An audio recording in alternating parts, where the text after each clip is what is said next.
that, but we know we'll see him back here in the main event. All these guys, and they'll have a chance to entertain us again. And boy, well, that one was entertaining. We had smoke screens, we had wildness, we had. We have another heat of those vets coming up right now. Oh, there you go. See that? We had so too many to fit them all on one gate. See, that's why I didn't want to race this year, is because I didn't want to have to qualify. So whenever this vet 30 plus class goes down, then maybe I'll think about coming back out and stretching out the legs again. Now I know. So how old are you now, Josh? 31. 31. So you're eligible for that class. You're going to come back, make a comeback. It's going to make some people really happy to see you on the gate in that vet 30 plus class, no doubt. We've seen some riders do it in the past. It was Travis Spader came out and raced a few years ago in some of our vet classes and A classes. So once you get bit by that ATV motocross bug, it's got to be hard to not do it. But obviously to do it at the pro level is so much effort. We know you've got a business, you've got a lot of things going on with the JC9 tile thing. How's that going for you? Business good? Business is great. It's not something that you can complain about as being too busy. It gets a little overwhelming, but hey, busy business is a good business. Absolutely. And one thing that's busy right now is the first corner here at Daytona International Speedway. And look at this. Out front, we've got a Can-Am. It's the number 12 of Merrill Cross from Sibley, Missouri, with a great start, and he was rocking through those rollers off the start. We see a second place rider. We'll have to wait and see if we can get a number on him. I believe it was a 444 of Kirby Cook, who it was there in second.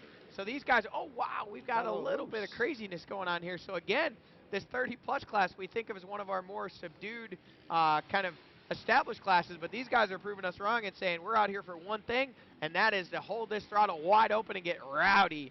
They're doing just that right now. So this one heating up front looked like Merrill Cross was going to pull away with it, but I don't know if he's going to have such an easy race as he did before. He kind of ran away with his other race that he was in, but Kirby Cook seems to be running right on the back of him in this one. Putting pressure on him early, and looks like as they go through the rollers, he's going to try and keep that pressure on. Got a lot of fans lining the fences here. They're leaning over. They're taking videos. They've got pit boards. This is an exciting one, and they don't want to miss a moment of it. So the number 444 is Kirby Cook in second. Leading the way is the 12 of Merrill Cross, and we'll get an update here. Looks like Daniel, wow, I'm not even going to try that one. Damasuzuki in the third place spot. Miguel Jimenez in fourth.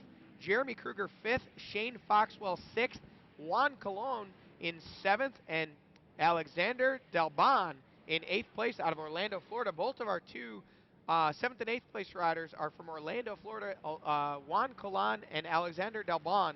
So we've got a lot of local contingents here. Also, Miguel Jimenez from Kissimmee, Florida in that fourth place spot. So these guys are out there doing battle in this veteran 30 plus class. Leading the way at the moment is Merrill Cross. And he looks like he's stretching out the lead a little bit, so maybe I spoke too soon last lap. He must have heard you when he said not going to have an easy time of this one. He said, Josh Kramer's doubting me. I'm going to have to show him what's up. This PA system's pretty loud. Uh-oh. Oh, boy. Easy time of this one. He said, Josh Kramer's doubting me. I'm going to have to show him what's up. This PA system's pretty loud. Uh-oh. Oh, boy. Oh, no. Not good. Kirby Cook up on top of that berm. And he drops a bunch of time, but is able to hold on to that second place position. So unfortunately for him, but fortunately for our man Merrill Cross, that really is going to give him a solid gap there with the lead. Cook still has a good gap over the third place rider of Shane Foxwell, the number 142, who's out there getting the job done in third. Keep in mind when you're watching at home, folks, these are just our qualifier races, our heat races. We're going to see all of these riders, or most of them, at least the ones that qualify for the main events. We'll see them back here later today. And Josh, look at this. The sun's coming out. I believe that we might, we said earlier there's no way they were going to have to water this track. Could we be proven wrong? I don't think we're going to be proven wrong. There's plenty of moisture in this dirt.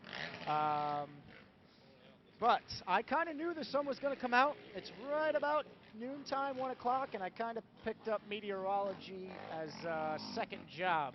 I pay attention to the weather quite a bit, so. So let me see if I got this right. In addition to custom tile work, high-end custom tile work at that, folks at home, as we're watching Merrill Cross take the lead or on his way to a win in this one. Kirby Cook still in second, and Shane Foxwell in third. We're going to do a little plug for JC9 Tile here. If you're at home, you need some high-end tile work for the right price. Josh Kramer will travel. You can have a former ATV motocross champion come and do high-end tile work. kitchens, bathrooms, he does it all. You name it. If we've now learned he's an amateur meteorologist. So Josh, tell us a little bit about the weather today. What are we looking forward to? Well, you know, I can't be any worse at it than the people that actually get paid to do it are. But right now we're looking at some sunny skies. It's looking to clear up. The temperature's rising. The heat races are almost done, so it's looking like a pretty good afternoon's in store for us. Josh, we're joined here now in the booth with Corey Ellis, another former ATV motocross winner. And you know, Corey, we're getting the weather updates as we're watching Merrill Cross taking this one with a solid gap. Second place, still Kirby Cook, Shane Foxwell in third, Daniel, crazy last name, Damazuski. Whoa, whoa, whoa! Hey, that's not nice. Wow. Sorry, folks. We got our Racer TV roosted, studios just got assaulted by one of our riders. He nearly drove in and took out all of our camera and electrical equipment. Yeah, wow. That was a little bit wild. Nonetheless, Jeremy Kruger still in fifth, Alexander Dalban in sixth, Miguel Jimenez seventh, Juan Calan in eighth.